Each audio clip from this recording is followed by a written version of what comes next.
Good morning student. Online class में आपका स्वागत है। अपना जो आज का जो टॉपिक है वह है वर्ण। तो वर्ण में अपने पढ़ा पिछली वीडियो में कि वह छोटी छोटी मूल ध्वनि जिसके हम टुकड़े नहीं कर सकते उसे वर्ण कहते हैं। और जो वर्ण है उसमें कैसे ज्ञातक और यानी स्वर और व्यंजन ये उसमें सम्मिलित होते हैं। तो आज जो अपना है वर्ण के प्रकार या भेद, तो वर्ण के प्रकार।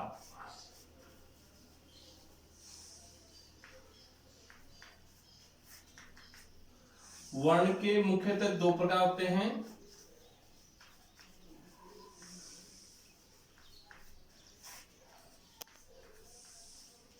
दो प्रकार या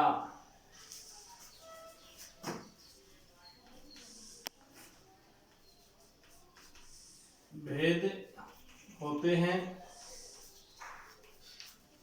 नंबर एक पर है स्वर और नंबर दो पर है व्यंजन। अब बात आती है स्वर की, तो स्वर क्या होते हैं, व्यंजन क्या होते हैं।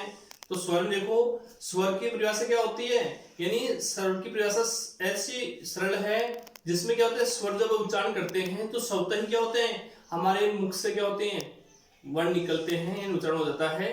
तो इस परिभाषा सीधी सी हो गई कि स्वतः उच्चारित होने वाली ध्वनियों को स्वर कहते हैं। दोबारा सुनिए, स्वतः उच्चारित होने वाली ध्वनियों को स्वर कहते हैं। और जो व्यंजन होते हैं उसकी परिभाषा होगी कि स्वर की सहायता से प्रयुक्त होने वाले वर्णों को व्यंजन कहते हैं। तो स्वर देखिए, स्वर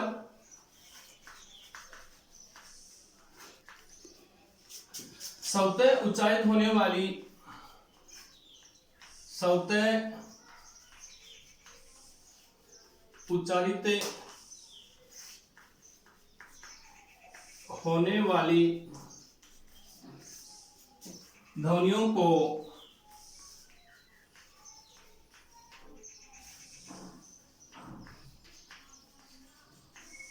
स्वर कहते हैं।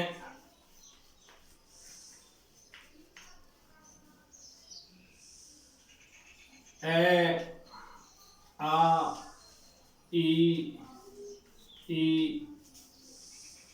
उ, वी से ऋषि, ए, आई, ओ और औ। तो क्या हुआ कि स्वर किसे कहते हैं, स्वतः उच्चारित होने वाली ध्वनियों को क्या कहते हैं, स्वर कहते हैं। और स्वर में कौन कौन से आते हैं, ए, आ, ई, उ, ऋषि, ए, आई, ओ और औ। स्वर मुख्यतः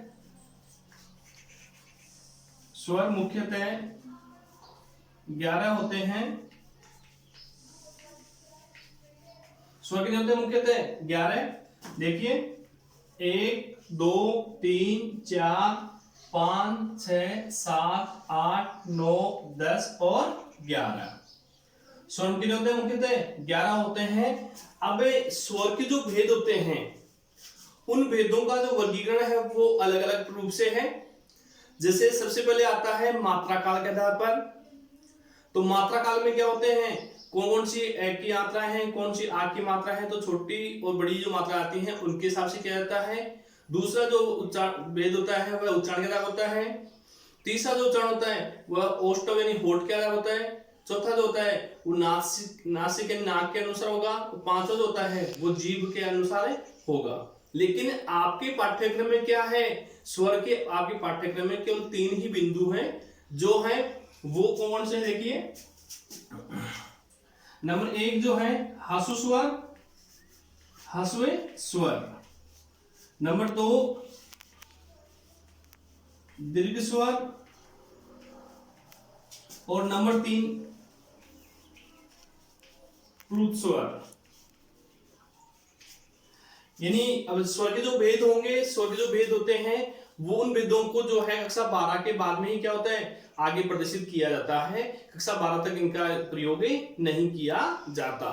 तो पाठ्यक्रम के अनुसार अपन अध्ययन करेंगे।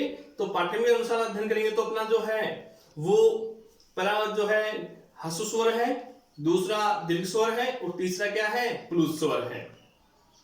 अब सीधी सी बात आती है कि ह्रस्व स्वर किसे कहते हैं। तो ह्रस्व स्वर के बारे में वह है स्वर जिसके उच्चारण में कम से कम समय लगे, यानी ऐसे स्वर जिनके उच्चारण क्या होता है, कम से कम समय लगता है, उन्हें क्या कहते हैं, ह्रस्व स्वर कहते हैं। जैसे इसमें अपने लिखा स्वर, तो ह्रस्व स्वर देखो ए, ई, उ और ऋषि, ये क्या कहलाते हैं, ये ह्रस्व स्वर कहलाते हैं। तो अपनी परिभाषा क्या होगी ह्रस्व स्वर की, देखिए ह्रस्व स्वर, ह्रस्व स्वर वे स्वर जिनके उच्चारण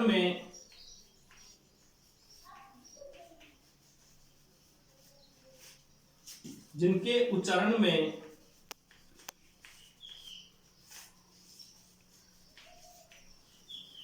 कम से कम समय लगता है, कम से कम समय लगता है,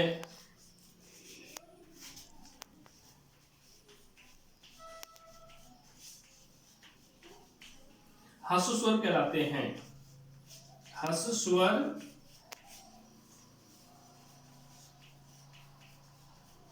कहलाते हैं। अब ह्रस्व कौन से होते हैं, ए, ई, उ और ऋषि। इनके उच्चारण क्या हुआ, इनके उच्चारण में कम से कम समय लगा।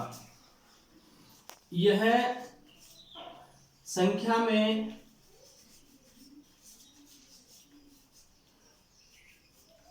चार होते हैं।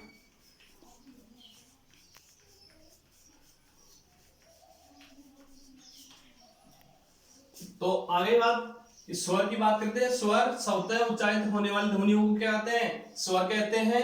ए, आ, ई, उ, ऋषि, ए, ऐ, ओ और औ। अब इसमें ह्रस्व स्वर, तो ह्रस्व स्वर में क्या हुआ कि ह्रस्व स्वर कौन से होते हैं, वे स्वर जिनके उच्चारण में क्या होता है, कम से कम समय, यानी बिल्कुल निम्न अनुसार, तो कम से कम समय लगता है, वे ह्रस्व स्वर कहलाते हैं। वे क्या कहलाते हैं, ह्रस्व स्वर कहलाते हैं। जिनके उच्चारण में कम से कम समय लगता है वे क्या कहलाते हैं, ह्रस्व स्वर कहलाते हैं। ह्रस्व कौन से होते हैं, ए, ई, उ और ऋषि। अब बात आती है कितने होते हैं ह्रस्व स्वर, तो ह्रस्व स्वर कितने होते हैं, चार होते हैं, 1, 2, 3 और 4।